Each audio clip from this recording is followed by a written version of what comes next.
Hola amigos, bienvenidos a un vídeo más sobre este canal de superdotación intelectual. Estamos tocando muchos temas en este canal, no solamente porque hay gente que los está pidiendo, sino también porque a lo largo del desarrollo de los conceptos, de las vivencias que estamos aquí exponiendo, surgen nuevas cuestiones. Y también tiene mucho que ver con el hecho de que yo voy profundizando, lo he dicho en varios vídeos de este canal. Soy profesor de ciencias, no me dedico en absoluto a la psicología ni a la pedagogía. Y he de confesar que me siento gratificado con los mensajes que me mandáis algunos diciendo que lo que estoy haciendo resulta útil, y al mismo tiempo me encuentro enfadado. Enfadado porque creo que es la comunidad de psicólogos y pedagogos la que debería hacer vídeos explicando este perfil de superdotación de forma sencilla, clara y asequible para el público en general, y dejarse de tanto postureo académico y de tanto sentar cátedra y decir mira qué listo soy, lo que sé sobre el tema de la superdotación. No nos interesa, eso no es útil. No es útil que salga un mega experto hablando de cuestiones de tipo académico, insisto, de investigaciones o de historias. Es decir, lo que nos interesa realmente es entender bien este perfil. Así que lamentablemente, mientras yo perciba que no hay una labor pedagógica fuerte por parte de los expertos, me toca a mí en plan amateur, pero como conocedor directo del tema, porque lo padezco en el sentido personal desde toda mi vida, porque pertenezco a este perfil, y lo veo en familiares, amigos y miembros de asociaciones en las que he estado, pues no me queda más remedio que seguir. Y con mucho gusto, por otro lado, seguir intentando explicar de la manera más sencilla posible estos conceptos y todos los aspectos que tienen que ver con la superdotación. Y lo hago aun siendo consciente del riesgo personal en el que incurro. Es decir, no solamente por el hecho de que pueda ser criticado por hacerlo por parte de los expertos en el campo, lo cual me da exactamente igual. Dicho sea de paso, ahórrense las críticas porque no me van a afectar en absoluto. Mientras yo piense que estoy haciendo lo correcto, voy a seguir haciéndolo. Y hasta ahora no ha ocurrido esto, pero podría llegar a ocurrir si este canal duplica, por ejemplo, el número de conexiones o empieza a tener un impacto cada vez mayor. El hecho de que evidentemente esto lo haga de forma altruista pues limita mucho las críticas. Pero hoy vamos a tocar un tema que a mí particularmente me tiene bastante enfadado. Y es precisamente que estoy comprobando que es un tema de extremadamente importancia y no se acaba de solucionar. Faltan expertos en este tema dentro del campo de la psicología. Yo particularmente he tenido suerte. A la primera persona que me detectó dentro del campo de la psicología, la primera psicóloga que me detectó, le debo prácticamente el haber cambiado mi vida. Pero ¿y si no me hubiera tocado esa psicóloga? Y es precisamente de lo que vamos a hablar hoy. Y nos vamos a basar en un libro excepcional que estoy leyendo, que se llama Misdiagnosis and Dual Diagnosis of Gifted Children and Adults, que podríamos traducir por diagnóstico erróneo y doble diagnóstico de niños y adultos superdotados. Este libro está escrito por destacados expertos en la superdotación: James DeWitt, Edward R. Hammond, Nadia Webb, Jan Goers, Paul Belhan y Richard Olenchak. Estos autores han escrito un libro porque se han dado cuenta. Es un libro maravilloso de leer. Vamos a irlo comentando a lo largo de sucesivos vídeos porque evidentemente es un libro que exige un análisis en profundidad. Solo mi falta de tiempo impide que esto lo haga a mayor velocidad, pero bueno, vamos a ir intentando desarrollar este libro, explicar el libro de forma asequible para que todo el mundo lo entienda. Y me voy a basar primero en el prefacio. En el prefacio porque es absolutamente impactante. El prefacio viene a decir algo realmente muy, muy fuerte. Y es que cada año cientos de miles de personas superdotadas son globalmente diagnosticados como enfermos mentales, sin serlo. Una legión de educadores, de psicólogos, de pedagogos, sin un conocimiento real de lo que son las altas capacidades y concretamente de la superdotación, y con una prepotencia, diría yo, y una falta de criterio tremenda, califican a cualquier persona superdotada como enfermo mental, solo porque no se adapta a los cánones establecidos. Dentro de los profesionales de la salud mental hay un colectivo, todavía desafortunadamente muy mayoritario, que piensa que se puede equiparar salud mental con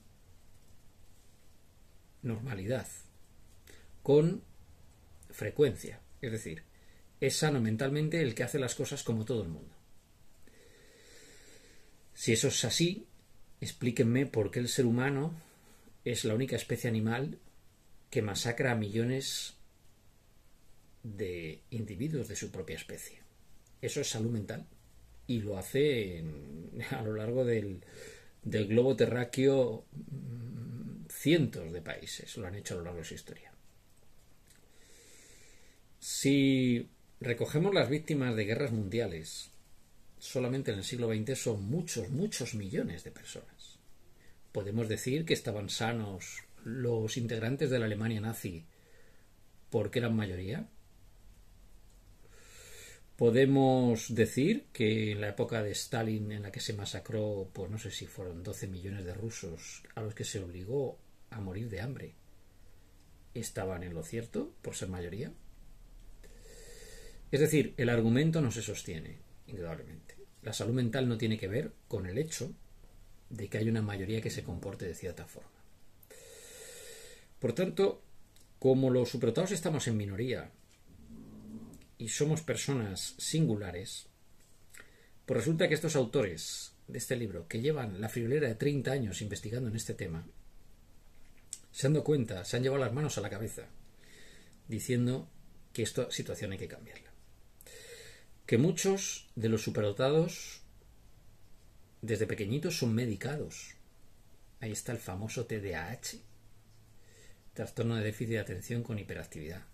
¿A cuántos superdotados que son muy activos intelectualmente o que tienen una alta actividad psicomotriz, que es otro tipo de inteligencia, ¿no? La inteligencia cinestésico espacial cinestésica, ¿no? Es decir, si un niño tiene una altísima actividad psicomotriz o una niña y a su madre le molesta la incordia en casa, en vez de meterle en baile, por ejemplo, pues va a coger y la va a llevar al médico y va a decir: esta niña tiene TDAH y la voy a medicar. ¿Para qué? Para que su madre esté tranquilita y no tenga que atender a esa niña hiperactiva, ¿no? Pero hay una diferencia evidente entre la hiperactividad por TDAH o tratada por TDAH con déficit de atención y la hiperactividad de un superdotado. Explícaselo tú al médico que le ha recetado las pastillitas. Una vez estaba con mis hijas en un parque y estaba escuchando la conversación de unas chicas que tenía al lado, que estaban hablando precisamente de esto, de cómo las habían medicado de pequeñas. Y me presenté como miembro de una asociación que en ese momento estaba, de superdotados, y estuve hablando con ellas. Y efectivamente, a las 3 chicas les habían metido esas pastillas. Muchos más casos. En otros vídeos hemos analizado la confusión que hay al asignar a los superdotados como Asperger, cuando son dos cosas diferentes. Hay muchos casos de falsos diagnósticos, ¿no? Diagnósticos dobles. Estos autores nos hablan no solo del problema de la medicación, de meter pastillas cuando son totalmente innecesarias y que pueden ser contraproducentes, evidentemente, en la edad adulta, que los comportamientos disruptivos que puedan tener los superdotados o los comportamientos originales o que se salen de lo normal no significa que sean patológicos. El otro problema, aparte de la medicación, es que el niño superdotado al que le has dado unas pastillas puede interiorizar que tiene algún problema. puede sentirse patologizado. Puede sentir en la edad adulta que no es apropiado, que falla, que hay algo en él que no está bien. Y no tiene nada de lo que justificarse. No hay nada en él que falle. Y sin embargo, ese estigma le puede acompañar toda la vida. Pero es que además, gente ignorante que te rodea puede llegar a estar convencido de que tú tienes algún trastorno mental y te puede rechazar por ello, aumentando la sensación de aislamiento y soledad que pueden tener muchos superdotados que ya de por sí se sienten distintos. Es decir, en una sociedad donde no existe tolerancia al diferente, donde no existe apertura mental suficiente para aceptar la diversidad, además vamos a estigmatizar a la persona que ya de por sí es singular. O sea, la medicamos, la obligamos a que su autoestima esté fastidiada y además la aislamos más todavía socialmente. Lo estamos haciendo fantástico entonces. Y luego estos expertos se dedican a sentar cátedra, ¿no?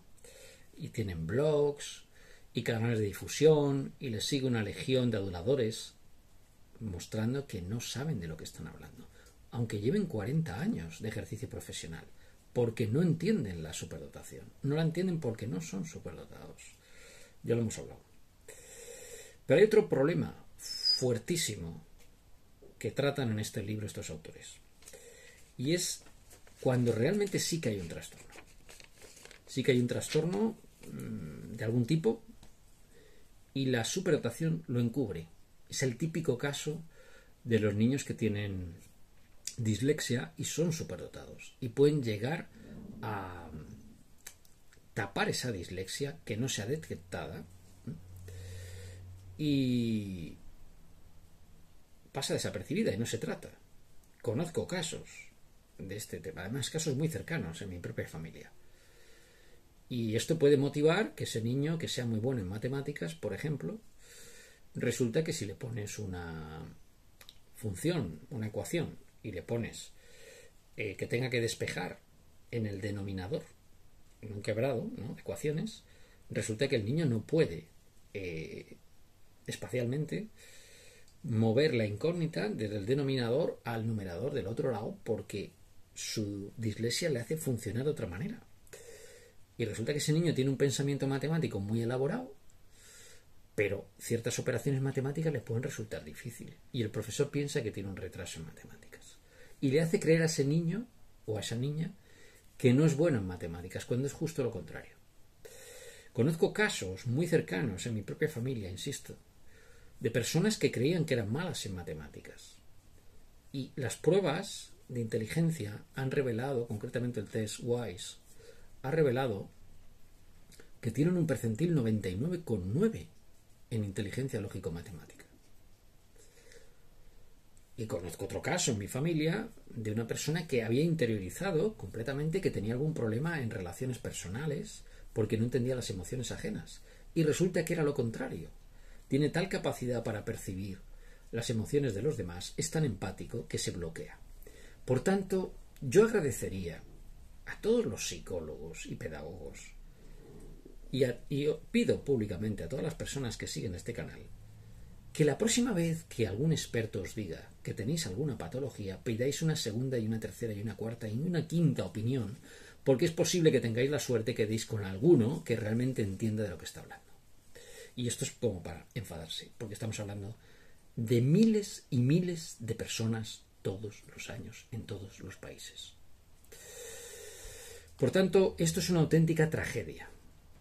El que haya niños, adolescentes y adultos que sean diagnosticados erróneamente como patologizados, ¿no?, y que tengan que aguantar este estigma durante toda su vida, afectándoles a su desarrollo como adultos, a sus familias y a la sociedad entera, porque perdemos potencial si no sacamos a esa gente de ese agujero en el que se encuentra. Porque si conseguimos que esa gente se ponga a funcionar en bien de la sociedad, nuestras sociedades serán más prósperas. Y esto afecta sobre todo a las personas dentro de los superdotados más brillantes. Estos autores de este libro se han dado cuenta en 20, incluso en algunos casos más de 30 años de ejercicio profesional, que tenían que diferenciar bien lo que son características de superdotación y características de trastornos clínicos, que puede haber sintomatologías parecidas y que no tienen necesariamente por qué ser la misma causa. Así que el año 2003 se reúnen estos autores y deciden preparar este libro, que iremos analizando detalladamente. Pido paciencia, me va a llevar tiempo, pero os aseguro que lo vamos a hacer con profundidad, a conciencia. El concepto de superdotación es un concepto complejo, como estamos viendo en este canal. Exige una actitud abierta por parte de psiquiatras, psicólogos, trabajadores sociales que se dedican al tema clínico, enfermeros, consejeros, educadores. Exige debates en profundidad de la sociedad. No es de recibo que estemos haciendo este tipo de diagnósticos y encasillando a la gente singular en patologías que realmente no tienen. Y de esto te das cuenta, a lo mejor, cuando ya eres adulto, o incluso ya tirando ya casi a la tercera edad, ¿no? Y esto es bastante... esto es para enfadarse realmente. Cómo te pueden estigmatizar de tal manera e incluso pueden seguir estigmatizándote, aunque tú sepas que no tienes ningún tipo de patología. Porque además, como en mi caso en concreto, he hecho innumerables pruebas psicológicas, y no me refiero solo a test psicológicos, de los cuales he hecho 2, sino además a test de personalidad y otros muchos test. Por tanto, es importante que tengamos presente esto, que las altas capacidades y concretamente la superdotación no significa enfermedad mental, y que empecemos a educar a la población, a los profesores en los colegios, para que detecten a estos chicos y no los encasillen desde pequeñitos, porque esto les puede afectar durante toda la vida. Nada más, en este primer vídeo introductorio solo quiero explicar esto. Vamos a abordar este libro maravilloso, vamos a estudiarlo en profundidad y vamos a llegar a conclusiones certeras, basándonos en la opinión de expertos. Y solicito públicamente una vez más que se pongan las pilas todos los expertos en lengua española y empiecen a hacer esto, para que no tenga yo que dedicarme a hacer este tipo de cosas, que yo soy profesor de ecología y no de psicología. Un saludo y hasta otra. Chao.